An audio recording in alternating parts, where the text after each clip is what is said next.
સોનબાઈ કરણીજીના પરમ ઉપાસક હતા. રાઠોડ સાહેબ અમારા બહુ સરસ દોહો છે. આવડ ત્રુઠી ભાટિયા અને ગીગાય ત્રુઠી ઘોડા, શ્રી વરવડ સિસોદિયા અને કરણી રાઠોડા. રાઠોડે આજ પણ મેરાણગઢનો કિલ્લાના કાંગરા જઈને જોવો તો કાંગરા તમને એમ કે આ રાવ રીડમલ ને આ કરણીજીએ મેરાણગઢનો કિલ્લો આપેલો છે. જોતાને જોધપુર આપ્યું, બીકાને બીકાનેર આપ્યું. એવી જગદંબાઓ, એવી અહીંયા બેઠેલા બધાયને કુળદેવી તો હોય જ. અને આપણી કુળદેવી, આપણા ગુરુ મહારાજ, આપણા સંત, આપણી પરંપરા, એને થોડા એનાથી બહુ આગા ન જતા. નકર માનવ સભ્યતા નહીં રહે. માનવ જીવન જે છે ધરતી માથે કેમ જીવાય, કાયમ મારા પ્રોગ્રામમાં કહું. દુનિયાના દેશોને લુગડા કેમ પહેરવાય નહોતી ખબર. તેથી ભારતમાં સાધુની સનાતન પરંપરાની યુનિવર્સિટીઓ હાલતી હતી. તક્ષશિલા, નાલંદા, એ ભારત વર્ષની ધરતી છે. એ આપણને ભૂલવાડવામાં આવે છે ઘણી વાર. ઘણું ન થવાનું થયું છે આ દેશની ધરતીમાં. બીજાએ આવી અને આપણને ભૂલવાડવાના કોશિશ કરી છે. એટલા માટે ઝીણી વસ્તુમાં ચાણક્યની પાસે એક વિદેશી કોઈ આવેલો, ચાણક્યની પાસે, આચાર્ય ચાણક્યની પાસે, અને એને કીધું કે આવડો મોટો ભારત વર્ષ, અખંડ ભારત, અને એનો એક મંત્રી, ધર્મગુરુ પણ ખરો, આચાર્ય પણ ખરો, મંત્રી પદે એનું ચાણક્યનું પાછું. તો આવડો માણસ છે એને મારે મળવું છે. અને એ જાય છે મળવા કે એની હવેલીએ મને લઈ જાઓ. ગોતતા આવે નદીને કિનારે એક ઝૂંપડી, અને આમ એમાં વાહડાની ઘાસની ઝૂંપડી, ન્યા બેઠા હતા. હાંજનું ટાણું દીવો જગે. ચાણક્ય છે આમ કઈક લખતા હતા. ઓલો માણસ વિદેશી આવીને જોઈ રહ્યો કે આવડો મોટો અખંડ ભારતનો ધર્મગુરુ છે, પાછો મંત્રી છે, અને આવડું સંભાળે છે ને આ આવા મારીએ છે. એમ વિચારમાં પડી ગયો. ચાણક્ય લખતા સામું જઈને આમ કર્યું કે આવો, એમ આમ માથું હલાવીને લખવાનું ચાલુ રાખ્યું. ઓલો માણસ બેસી ગયો. લખવાનું પૂરું થયું ને એટલે ચાણક્ય બધું ભેળું કરી જાય. લખવાનું એ વખતનું હશે, જે વખતનું એ હું એક બાજુ, અને જે દીવો જગતો હતો એને દીવાનો ઓલવી નાખ્યો, દીવો રામ કરી નાખ્યો, બીજો દીવો પેટાયો. પછી કીધું બોલો પધારો, શું કામ, કેમ, ક્યાંથી આવો છો, શું કામકાજ આ તે. એટલે ઓલા માણે કીધું બીજું બધું ઘણું તમારી યારે જાણવું છે, પણ પેલા ઈ વાત કરો. હું આવ્યો ત્યારે દીવો બળતો તો ઈ તેલ એમાં હતું, એટલું જ તેલ આ દીવામાં છે. ત્યારે તમે ઓલો દીવો જગતો હતો, ઈ હવે બંધ કરી દીધો, ઠારી નાખ્યો, ને હવે બીજો દીવો પેટાયો. એટલો ખોટો સમય બગાડવાનું શું કારણ? ચાણક્ય ખોટો સમય બગાડે નહીં. આનું કારણ હું? ચાણક્યએ કીધું તમે આવ્યા ને ત્યારે હું રાજકાજનો હિસાબ લખતો હતો. ઈ દીવામાં જે તેલ બળે ને એ રાજનું બળતું હતું. હવે આપણી પર્સનલ મુલાકાત છે. મારે પોતાનું તેલ આમાં બાળવું જોઈએ, રાજનું તેલ એમાં ન બાળાય. આ અખંડ ભારતના સપના જોઈ શકે ભલા માણસ. આટલો વિચાર કરે ઈ અખંડ ભારતના સપના જોઈ શકે. એમને ગવર્મેન્ટની ગાડી હાળાને લગ્ન કરી આવે પછી કે આધી રોટી ખાएंगे, દેશ કો બચાएंगे, એમ ન થાય. એ પરંપરા છે, એ એક ઋષિ પરંપરા ને એક આપણી આયુની પરંપરા.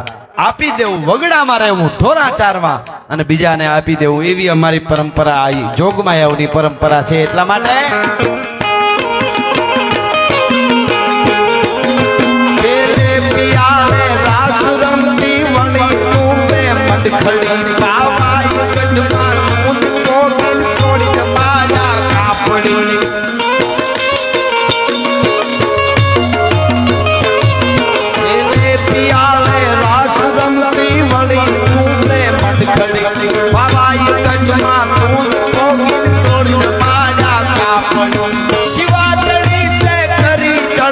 હમીર ઘર જઈ અવતરી ભગવાન દેવી હેલિયા માત સોનલ કોમયા.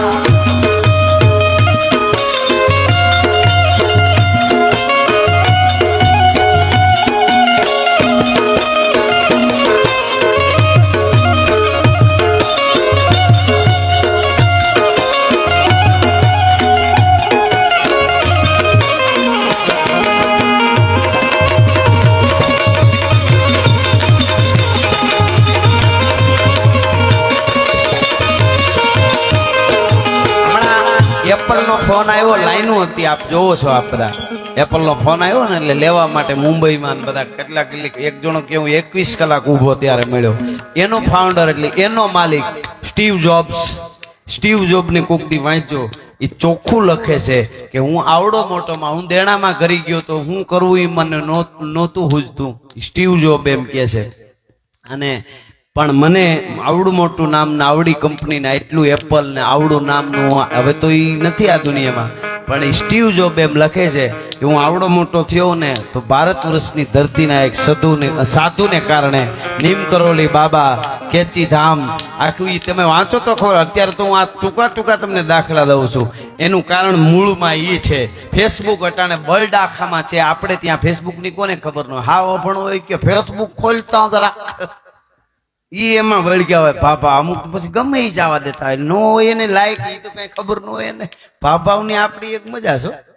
હા ઈ તમે વાતું જાવ. એક બાબા એક ગામમાં આખા કુટુંબને મારતા હતા. બોલો, બળો લઈને જામી પડ્યા આખા ઘરને, ફળ ફળાટી, દીકરો દીકરા, વહુ છોકરા, કે બધાને ઢીબી નાખવા છે આજ. એમાં કોક જઈને ઉભું રહ્યું, બાપા હું કામ મારો? તો કે નહીં નહીં. પછી બધાએ કીધું, પકડ્યા બાપાને, કયો તો ખરા. એ કે બસ બીજું કાંઈ નહીં, નાનો હતો ને તો હું કાંઈ પૂછવા જાઉં, કાંઈ કરવા જાઉં, મારા મા બાપ એમ કહેતા તું સાનો બનો રે, તને ખબર ન પડે. મને એમ થયું મોટા થાવ ખબર પડી છે. જુવાન ત્યાં લગ્ન ત્યાં ઘરવાળી આવીને કે તમે સાનું મના બેહો, તમને ખબર ન પડે. પછી એમ થયું હવે આગળ જતા ખબર પડી. હવે ગલટા ત્યાં દીકરાને વહુ આવ્યું, ઈ દીકરા કે તમે સાનું મના બેહો, ખબર ન પડે. તો આને ખબર કેચી પડશે, એની ખબર પાડી દેવી છે, કોઈ મેલવા નથી, ઢીચી નાખવા છે. હા હા હા હા બાપાની મજા એમાં. એટલે ઈ તો હું છે ને સમયે બધું થઈ જાય ને પછી કઈ નહીં. આ મહાન સંતો થયા છે એ બધા પેલેથી પૂજી બાપુ અહીં બેઠા કહું, ગિરીશાપા 11 વર્ષની ઉંમરે અહીં ચાપડા ધામમાં બધી આપને જાણ હોય એટલે બધા 11 વર્ષની બાપુની ઉંમર હતી ને નદી ગાંડી તૂર થઈને આવીને ગામના દીકરીને એ વખતે કોઈ બેન દીકરીને ડિલિવરી કરવા સામે કાંઠે ખાટલામાં હુવારીને લઈ જતા હતા. નદીમાં પડીને માંડ લઈ ગયા. અને આ બાવલિયાની 11 વર્ષની ઉંમર તેદી એમ કીધું કે આવી ગામડાના માણસોની હાલત હોય ને હોસ્પિટલે જવાય તો એક દી મારો ગુરુ મહારાજ કૃપા કરશે તો અહીંયા હું હોસ્પિટલ બનાવીને આ જય અંબે હોસ્પિટલ ઊભું છે. ભલા માણસ કલ્પના કરવાને થાય એ નાની વસ્તુ નથી. કલ્પના કરવાને થાય એ જ સીધી છે. ગુરુની પરંપરાએ હાલી, માતાજીની પરંપરાએ આપણે હાલી એટલે ઈ કાયમના માટે લાજ રાખે છે. કિત દિલી કિત આગરો કિત સરાડો સપેર હાદ હુણી જે રાજભાઈ આવે એતા પે હોહો હાદ દિયા અને આઈ જો આવતના તો ભલે ભલે ભૂવણે તને વાતે વંચાવત નાય. ઈ ચાણે આવીને ઉભા જ રહે. કૃપા હોવી જોઈએ. કૃપા વગર દજાળા ધામ ભરત બાપુ બહુ સરસ બાપુ વાત કરી કે જ્યારે ગજેન્દ્ર મોક્ષની જે ભાગવતમાં જે વાત આવે છે, આપા ભરત બાપુની કરેલી વાત બહુ સરસ. તે ગજેન્દ્ર મોક્ષ એટલે હાથીને જયારે ઝુંડે પકડ્યો અને નારાયણ નારાયણ હાથીની રાડ ફાટી ગઈ અને ભગવાન આવ્યા અને આમ ચક્ર છોડ્યું, સુદર્શન ચક્ર ને અને માર્યો મકરને. ચક્ર કો છોડી બો, મકર કો મારી બો और મકર કો ઉગારી બો, ગજ કો ઉગારી બો. ગજને ઉગાર્યો અને ઝુંડને માર્યો. એ વખતે હાથીને તો તારી દીધો પણ ઝુંડને મોક્ષ મળી ગયો. કોકે પ્રશ્ન કર્યો પ્રભુ આ તો ઓલાને મારવા આવ્યો તો એને તમે મોક્ષ આપ્યો? તો કે એને મોક્ષ આપવાનું એક જ કારણ, હું જ્યારે આવ્યો ને ત્યારે આ ઝુંડ છે ને એ ગજરાજના પગે સોટ્યો હતો. મારા ભગતના એટલે કે મારા સંતના પગે સોટ્યો હોય ને ગમે હોય એને હું તારી દઉં તારી દઉં તારી દઉં, બીજું આવે જ નહીં. મારા સંતના પગે સોટ્યો હોય ને એને હું તારી દઉં. પછી કોઈને કર્યા ન કર્યા પણ પગે પગ પકડ્યા હોય એટલે હું તારી દઉં. કહેવાનો અર્થ મારો કે સ્ટીવ જોબ ને વાંચો, ફેસબુક આવડું મોટું ફેસબુક ના માલિક ને તમે વાંચો, માર્ક ઝુકરબર્ગ એમને તમે વાંચો. ઈ ગાંડા જેવો થઈ ગયો તો કાંઈ નહોતું હુજતું ને અહીંયા આવ્યો તો અને નીમ કરોલી ખાલી સમાધિએ ગયો. નીમ કરોલી બાબાની કેચી ધામ હિમાલયમાં અને ત્યાંથી એને આખી 2 દી રોકાણો ને ઇંગ્લિશમાં હનુમાન ચાલીસા પછી એને ટ્રાન્સલેશન કરીને ત્યાં બોલતો હતો. હનુમાન ચાલીસા ગાય છે એને. શું આપણી પરંપરા છે? આપણે એમ કે પણ આપણે ખબર નહીં કેમ બધું ભૂલાવવામાં આવે છે. હાસુ મૂકીને ડુહા ધોકાવ્યા કરો એમાં આવે નહીં કણ, એ કોઈ ડુંડે દાણા હોય એમાં મહેનત ફળે માનડા. એમ આપણે ડુહા મૂકી અને બીજે સાહુ ફેરવા જઈએ છીએ. ગંગા જમના ગોમતી ભેળી સરસત ભળે પણ માખણ ન મળે, પાણી વલુવે પાલિયા. ગંગા જમના સરસ્વતી બધા જળને ભેળા કરી અને 3 દી સાય ફેરો ફીણ વળે એમાં માખણ ન ઉતરે. એ તો આસુ પાતળું ગોરોહડું જોઈ ભલા માણસ. એમ સનાતન પરંપરા સનાતન સંતની ગુરુ પરંપરાએ હાલી, આપણી આયુ પરંપરાએ હાલી તો આપણને કંઈક મળવાનું છે. બાકી ભૂલવા વાળા હારા હારા બહુ દેખાય છે. પરબાના સ્વર્ગ ઉતારી દે, હા એના બાપના ભાડે રાખેલ હોય એમ. સીધા પ્લેન ઉતારી દે અહીંયાથી સીધું હળવું કરતો ઉતાર લેન્ડિંગ થાય ગમે એમ ન થાય એ તો જેમ થતું હોય એમ થાય એટલે સ્ટીવ જોબ ને કોક દીક જોવો તો ઈ સાધુ પરંપરા એવી તો કેટલી વાતો છે આ તો આવા દાખલા અહીંયા તો ઘણા છે પણ આપણે શું અંગ્રેજો કહે તો બરોબર એમ વાળાની રચના મારે ગાવી છે યુવાધન બધા ખૂબ સાંભળે છે એટલા માટે અને પછી આપણે જેમ કીધું એ પ્રમાણે આપણે 12 ની આસપાસ આપણે વિરામ આપશું પણ અરે વો ખો તો દુનિયા થી નોખો કેવા દ્વારિકાના દેવલીનો આગળ નો થાય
સાહેબની ગુપ્ત પ્રિય છે ફરમાઈશ હતી ત્યારે મારે લેવાનું નહોતું એ ગીત પણ આજે બાપુની પરમ પૂજ્ય પરમ વંદનીય ગોપાળાનંદ બાપુની દિવ્ય ચેતનાને વંદના કરવા મળ્યા છે અને એવા ભગવતીનંદ બાપુ ને એવા પાછા આપણા મુક્તાનંદજી બાપુ હા કઈ કઈ વાંધો બાપુને એવું કહેવાનું છે તો થોડું રાઠોડ સાહેબનું કે થોડુંક આગળ હલાવી તો એક ઇન્ટરવેલ કે રાખું કે એમને માલવાય હલાવી દઈ આ તો એમ કે કોઈ ચા પાણી કોઈને પીવું હોય તો જેમ કાંઈ આ ઘડી ઘડી આવતું તો એટલે મને તો કાંઈ વાંધો નથી.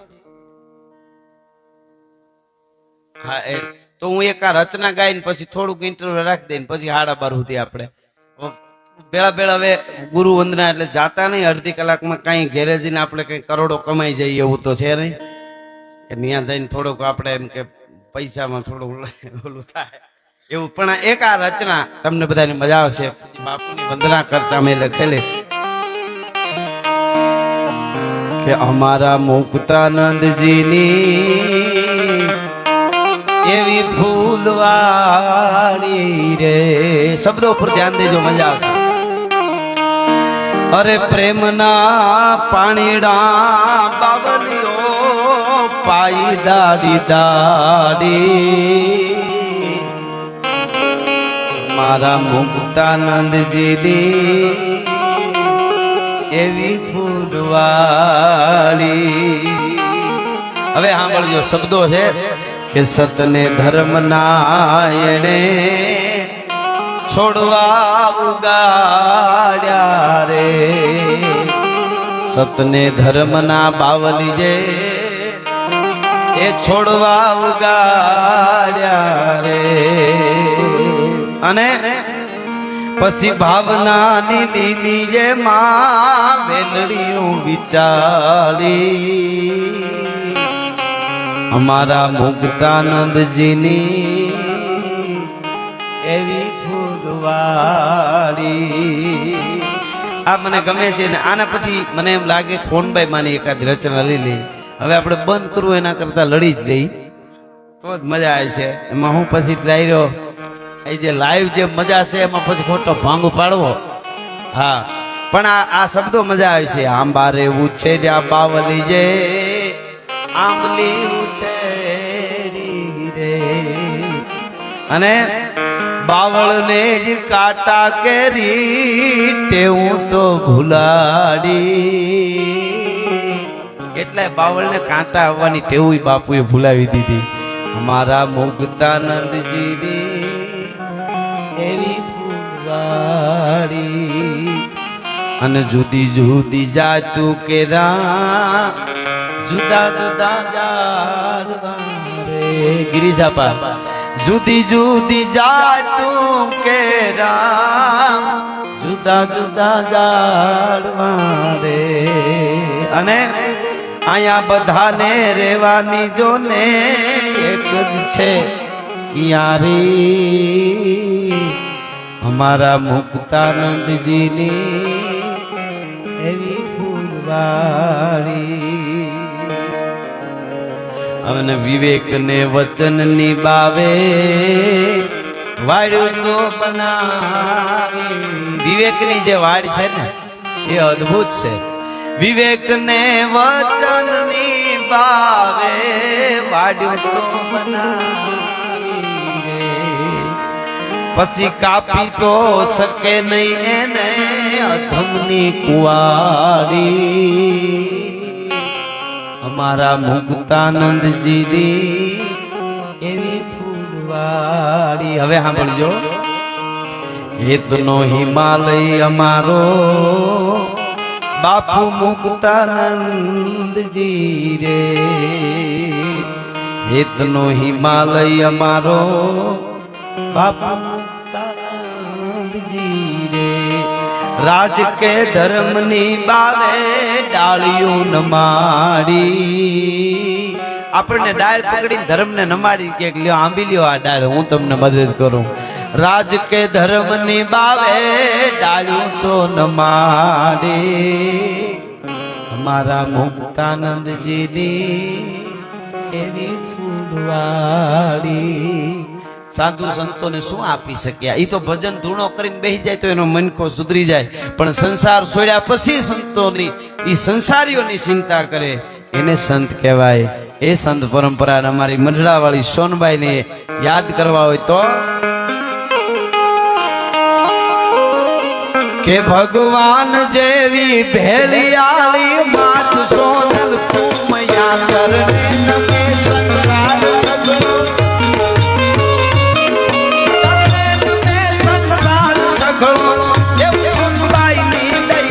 ભગવાન જેવી